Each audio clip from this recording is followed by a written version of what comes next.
want to say thank you to Rev for having me here tonight. When he rang me out of the blue last week and asked me to present here tonight, I was like, no way I'm going to do this. Standing here in front of you all is way outside my comfort zone. But then I thought, if at least one of you walks away tonight feeling inspired, then it's worth it. Now I want to say also your presence here tonight, showing up, takes courage and vulnerability. So give yourself some credit for being here tonight. So who am I? Anyone, any mom or dad here remember Zubia's wedding? The eyebrow kiosk in shopping centers? Yes, a few hands. So that was my business. My husband and I, we started Zubia's wedding back in 2008. And now girls, you might think that everyone does their eyebrows, right? But back in the days, before probably you were born, no one here in Perth had any idea about how to shape eyebrows. Ask your mom when you go home tonight to show you a photo of their eyebrows when they were in their 20s. And you'll understand what I mean. So my dream was to build one beauty salon. And what started as a very small stall in a shop, not even a shopping center. The first one was at Eshet Market in Fremantle, not even Fremantle Market.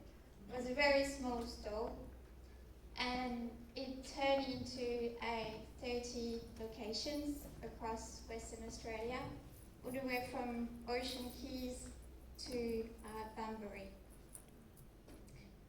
At one point, we were employing 500 staff.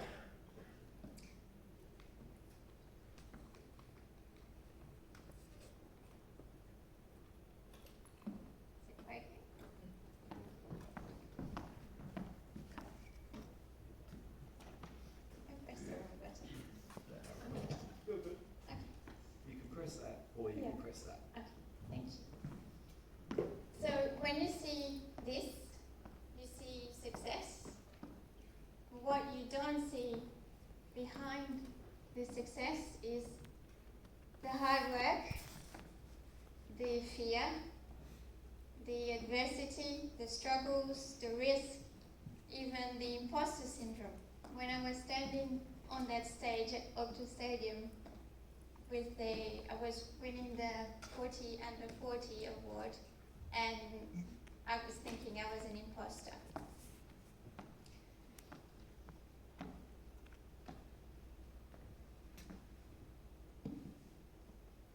I think I'm gonna have to use this.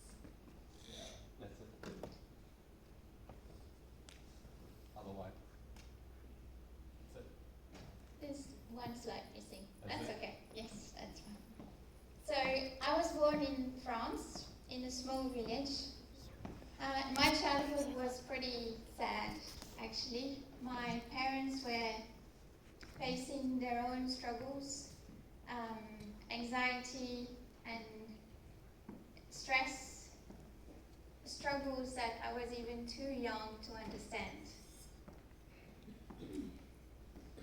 I grew up thinking that the world was harsh and that success was for lucky people.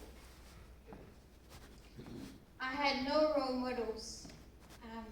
In fact, no one to tell me, you can do this, in fact, it was quite the opposite.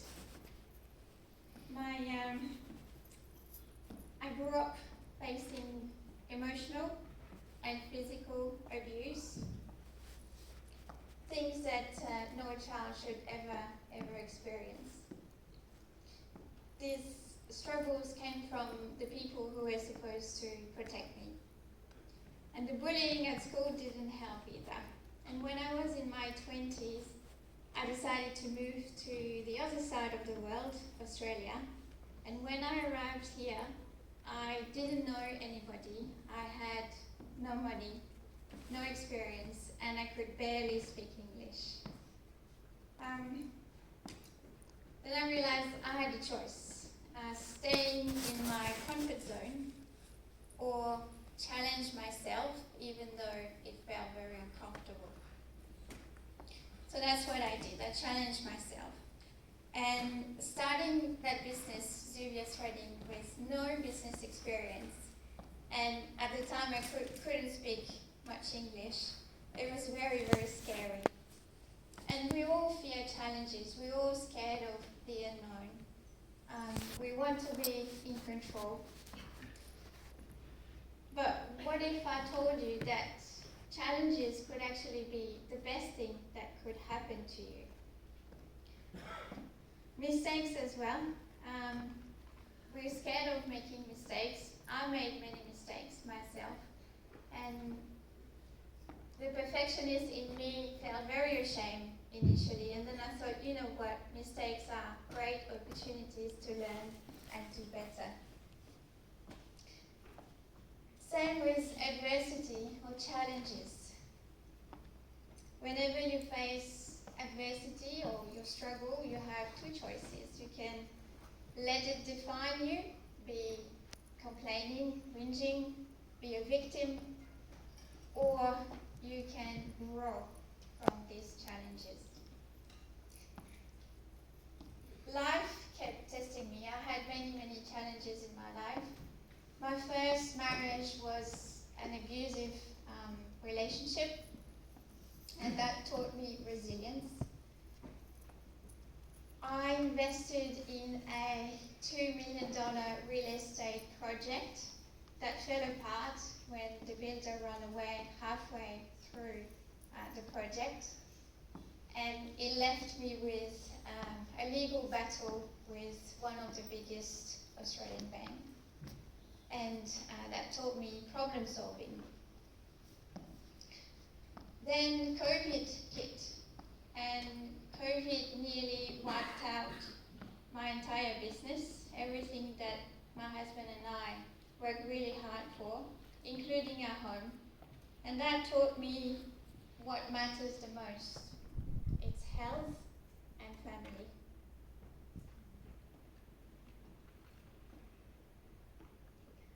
Now, I thought that I had enough challenges in my life. I thought that life couldn't throw anything worse at me. But then it did.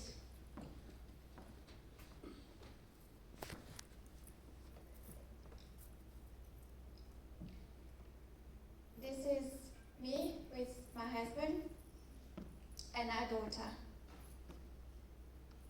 And this photo was taken last year. 5 months ago, my biggest nightmare became my reality. My husband passed away in a tragic accident. He was 44. He was the most amazing husband.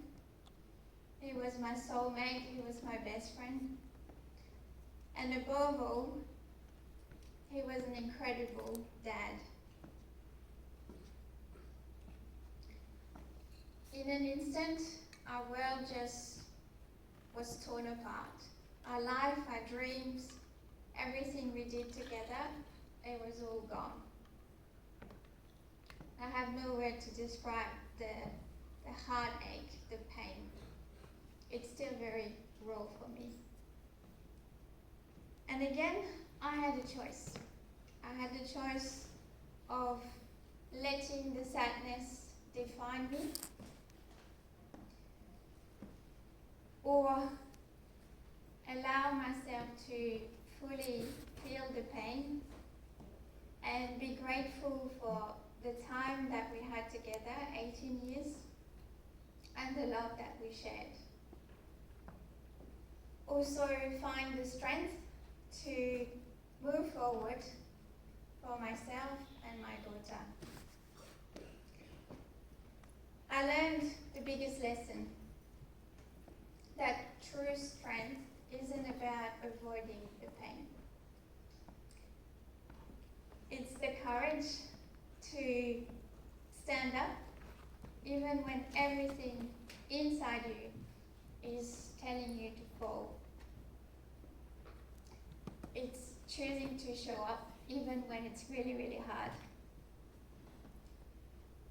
See, I used to think happiness was about career, about money, achievement, and I was so wrong. To me, I understand now that happiness is about those little moments, simple moments, a hug, a smile, playing with the dogs, walking on the beach. This is what matters, the things that we so often take for granted until they are gone. It's opening our heart too. You see, I've always been a giver, always putting others first. But when my world fell apart, losing my husband brought me to my knees.